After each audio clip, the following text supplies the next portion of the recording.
stop. And the way these stops will work is I will do, as a history museum representative, I'm going to do the contextual stuff, like what is this place that we're in, where does it fit into the St. Louis history narrative, and then I'm going to pass the mic over to my buddy here, and he will fit it into our bigger narrative. So University City, founded after the World's Fair. Before that, there were a few little clumps of people living out here. We're at the end of the famous Loop, the Loop neighborhood, but this will be the first pop quiz for the group. Does anybody know what that streetcar was coming out here to even do? Oh, I absolutely can. I'm going to yell louder than this is going. Okay. To turn around, because it makes the loop to turn around. Hold up. Hold up.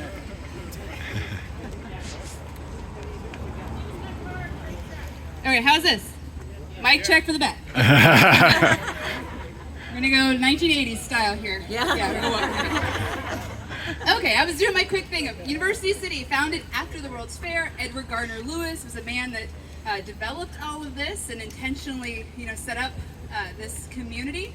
It was part of what we call the Loop neighborhood, which refers to a streetcar that came up Delmar, originally known as Morgan, came up Delmar, made a loop, and went back.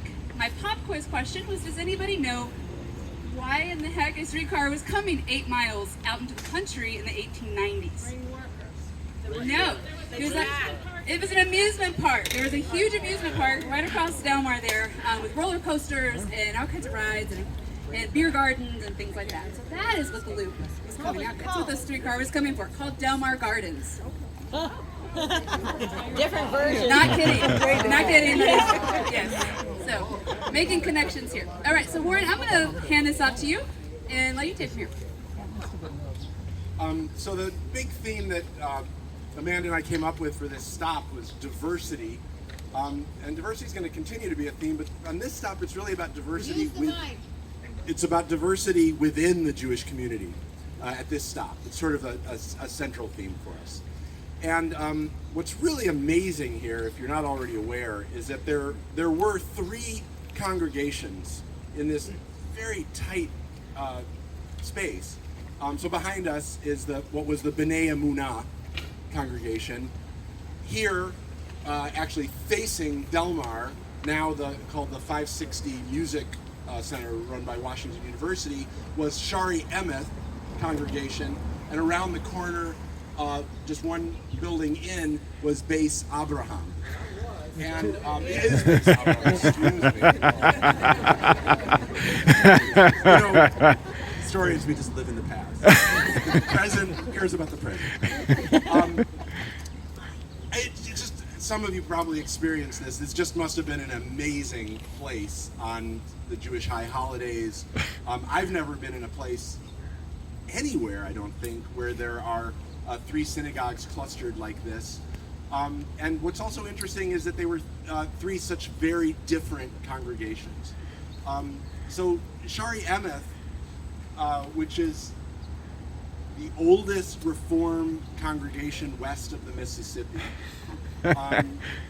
they were part of this movement known as Reform, which some of you I'm sure know better than I do, was the kind of Judaism that, going back to Germany in the early 19th century, wanted to embrace the Enlightenment, really wanted to bring rationality into religion. They wanted to think through each of the traditions in Judaism, all of the laws, and open them up to rational question. What do we really need here?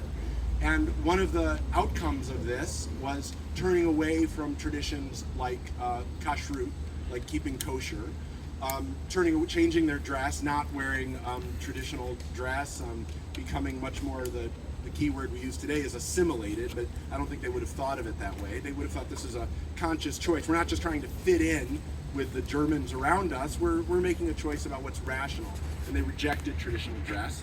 And then a really important theme was gender, and the fact that women would play a much more central role in religious life.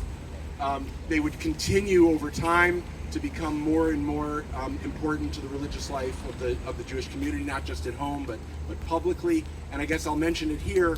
Shaare Emeth is eventually the place that brings the first woman rabbi to St. Louis, which was Susan Tulvey, who came as an assistant rabbi with her husband.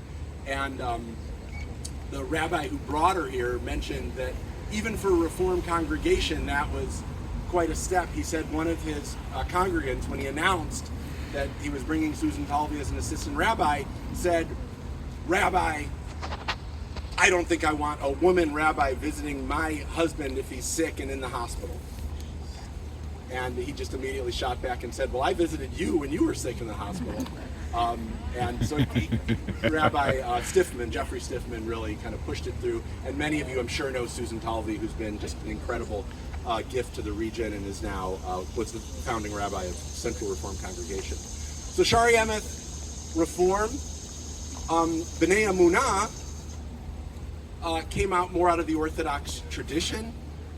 Today we would call what they did, which is a kind of gradual, progressive approach to kind of slowly, carefully jettisoning certain traditions, slowly, carefully allowing more gender parity.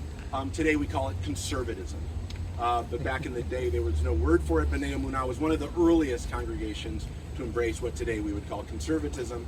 And then Bais Abraham around the corner, I think would still call themselves Orthodox. Certainly back in the day they were considered more the traditional synagogue.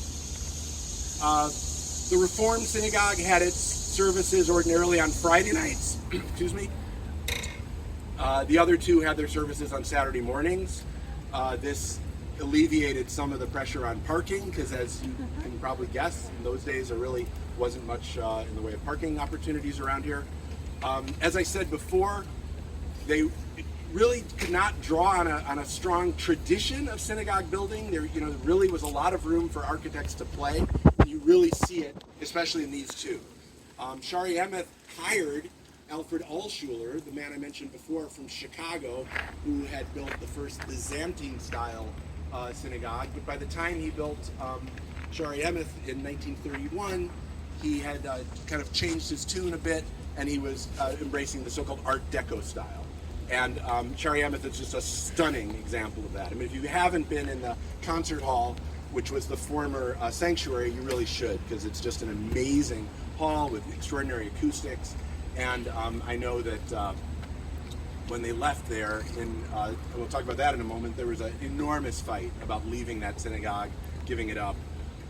It was quite wrenching for the community, and led to an enormous split within the Shaare Emeth community.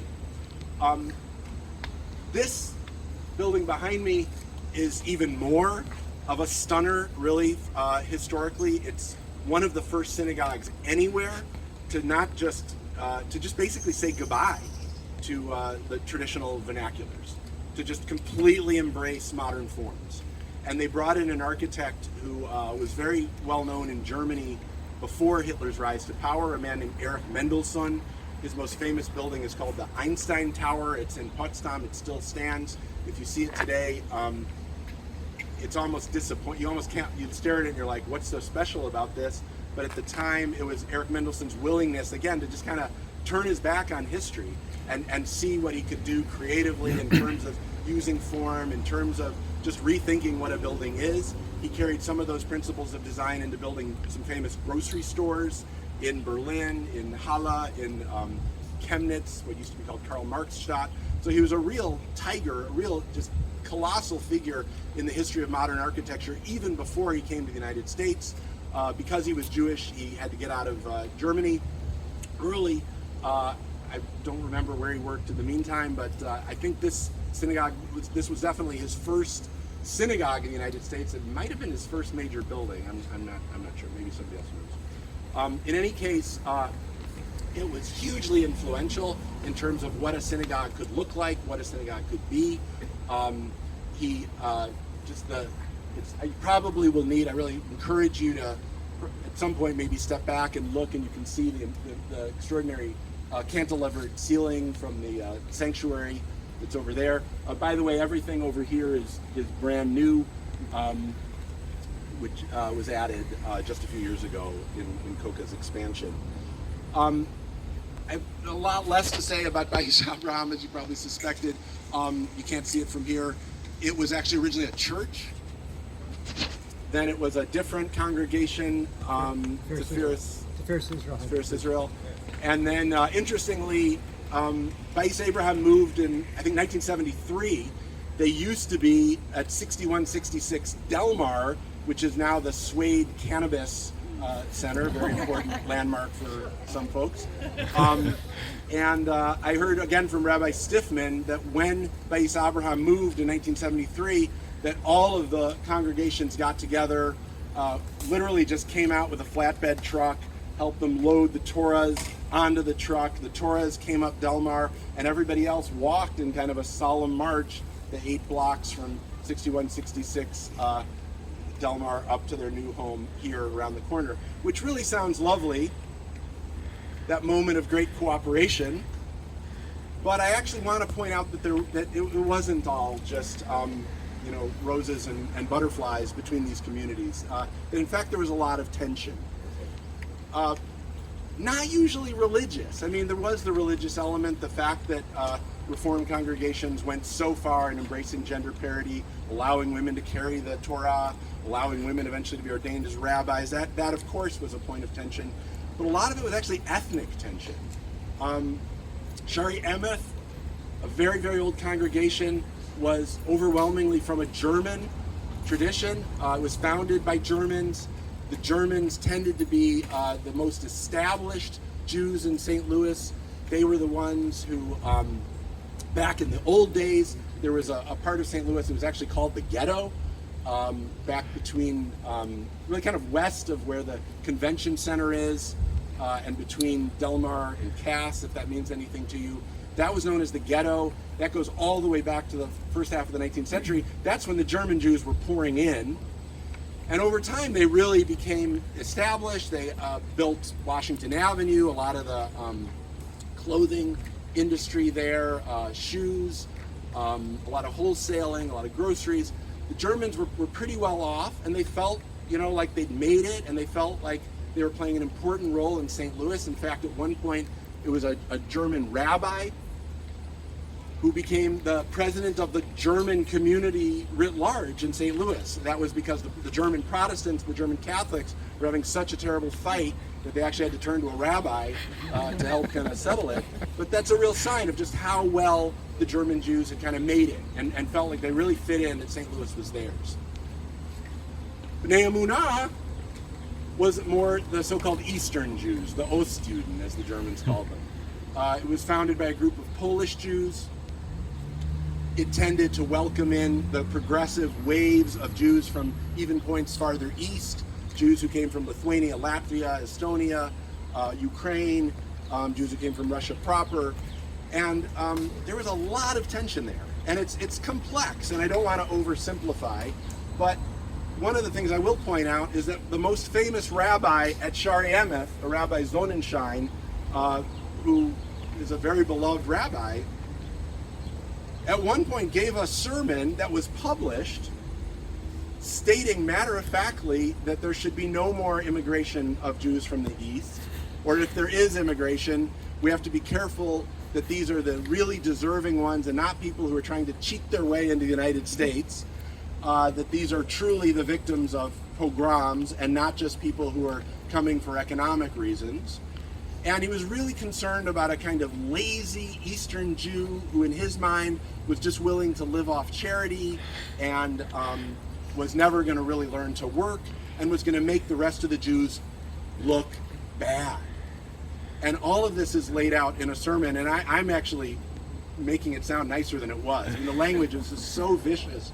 It really borders on, almost borrows some of the language from anti-Semitism in his description of the Eastern Jews. And that was Rabbi Sonnenschein from Shaare Emeth. So that mentality was really something to bridge, a real difference.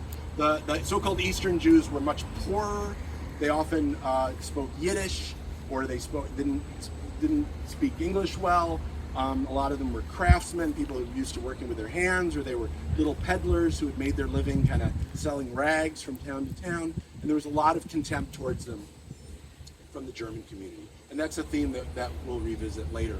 And I think with that, we probably better push on because I see gestures in the back. So let's move on.